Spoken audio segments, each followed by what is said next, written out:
আসসালামু আলাইকুম প্রিয় ভিউয়ার্স। আজকে একটা বিষয়ে কথা বলবো, বিষয়টা হলো ভারতকে নিয়ে।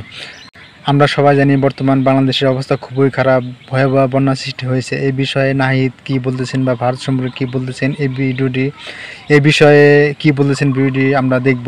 তারা আমাদের কোনোদিন ভালো চায়নি বা তারা আমাদের পরম শত্রু।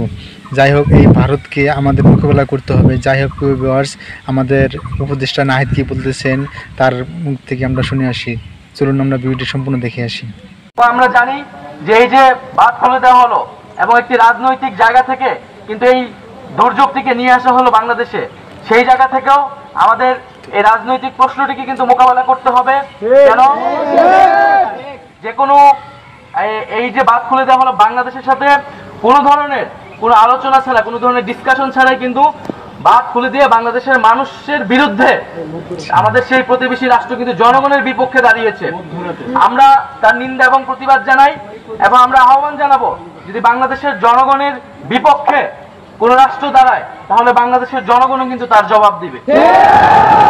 তো সকলকে ধন্যবাদ জানাচ্ছি এবং আমি আপনাদের নিশ্চয়তা দিচ্ছি যে আপনারা যেই দাবিগুলো নিয়ে এসেছেন সেই দাবিগুলো এখান থেকে বাস্তবায়ন না হওয়া পর্যন্ত আমি অন্তত এখান থেকে যাব না।